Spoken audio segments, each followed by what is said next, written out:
Hello. Today we are discussing our research regarding a hydroelectric sensor system for monitoring stormwater runoff pollutants. Here is a brief overview of the points we will discuss. First, let me introduce you to a statistic. Urban areas account for only 3% of the landmass of the United States. However, urban stormwater pollution is the reason why 13% of rivers, 18% of lakes, and 32% of estuaries across America fail to meet water quality standards. So what is stormwater runoff? The journey begins with stormwater produced from a storm event, whether it be rain or snow. This stormwater can flow across roofs, sidewalks, or roads and collect chemical micropollutants like zinc, lead, nitrate, and more.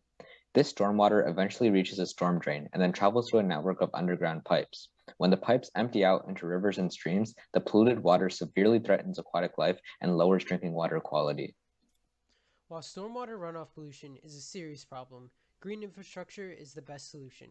Green infrastructure, like permeable pavement, is designed to reduce the amount of stormwater pollution, but is too costly to be everywhere.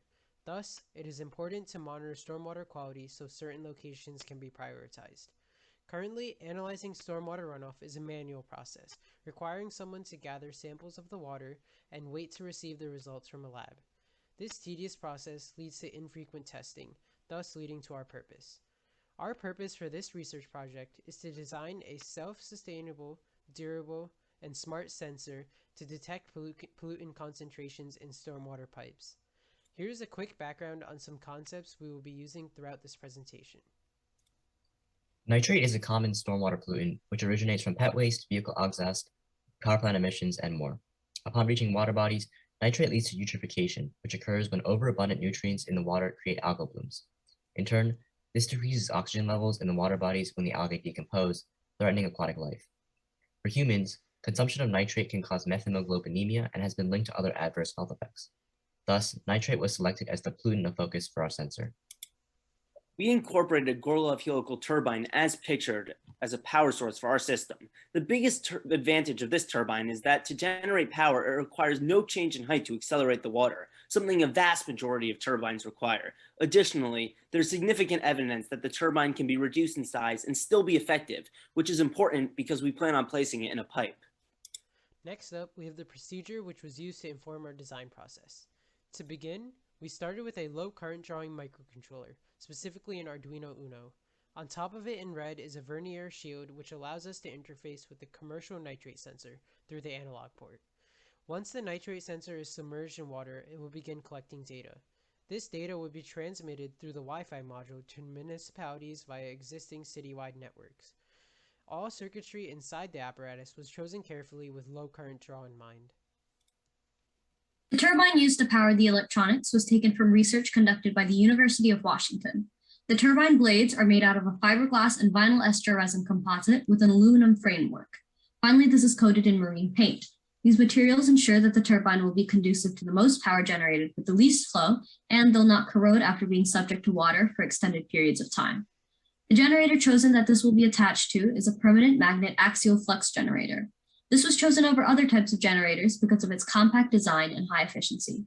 The circuitry inside this sensing system needs 1.896 watts to function, with a 20% headroom to account for any losses incurred. The diagram at the bottom outlines the flow of power in the system. The apparatus that houses the electronic components will be made out of stainless steel because it's a strong metal that can withstand the current flow.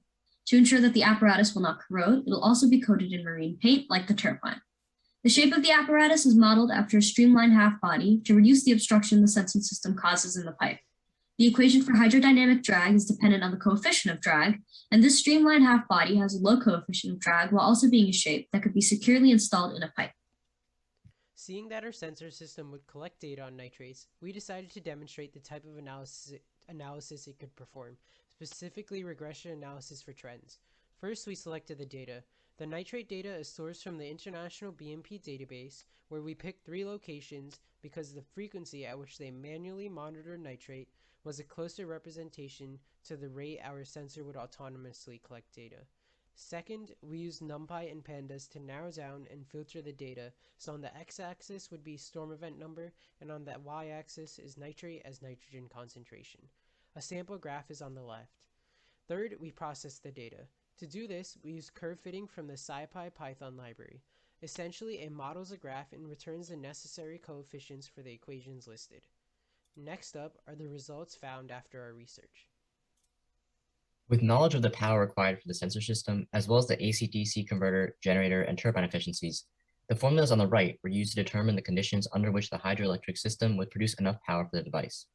Assuming that the turbine was fully submerged, we calculated that the flow velocity of water required for the turbine to generate enough energy would be produced whenever the height of the water in any pipe was at least 7% of the diameter of that pipe. However, the water level would also need to be high enough to submerge the turbine. We found that the height of the turbine would never be less than 7% of the diameter of the pipe for any reasonably sized pipe. So we concluded that enough power would be produced whenever the turbine was fully covered by water. The device would have a final length of 1,200 millimeters, a width of 700 millimeters, and a height of 1,255 millimeters. The component diagram shown in the middle shows the half-body sensor, generator, Arduino and Shield, breadboard, Wi-Fi module, AC-DC converter, and voltage regulator. Also, as seen in the diagram on the right, the device will be placed at the bottom of a pipe next to a manhole for accessibility purposes. As outlined in the procedure, data was chosen and graphed to demonstrate the possibility of regression analysis paired with our sensor data. Since we chose a nitrate Arduino sensor, the graphs are 3 example locations with data of nitrate concentration over time. For Villanova University on the left, the regression curves show a slight increase in pollution. Bama Bell in the middle shows a clear decreasing trend, while McKnight Basin on the right has a noticeable increasing pattern. In addition to analyzing trends, we also defined thresholds based on EPA guidelines. The EPA deemed that drinking water with 10 milligrams a liter of nitrate caused birth defects in newborns. A separate 5 milligrams a liter was chosen as an advanced warning level for environmental officials. Finally, the Minnesota Department of Health claims that 3 milligrams a liter represents the first traces of nitrate contamination, which was chosen as a 3rd benchmark. Now for our conclusions. The sensor system described in this presentation offers a novel method of addressing urban stormwater runoff.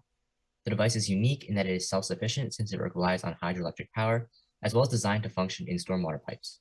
In the real world, such a system would allow for officials to recognize when dangerous concentrations of pollutants are detected in stormwater. Additionally, placed across various stormwater pipes in a city, it would facilitate the identification of specific areas in which urban runoff is particularly prevalent, and where solutions such as green infrastructure should be implemented. Here are the improvements we hope to explore going ahead. In the future, we hope to expand the sensor's range to detect other chemicals in the water.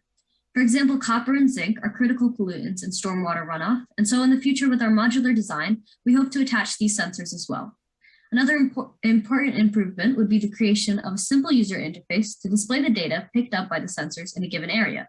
This would allow government officials to quickly compare pollution levels across various stormwater pipes. Perhaps in the future, this sensing system could also recommend green infrastructure options based on the area. We'd like to graciously thank the following groups and people and give a special thank you to our mentors from Lockheed Martin, Project Liaison, and Dean Antoine. Thank you for listening. We will now be taking questions.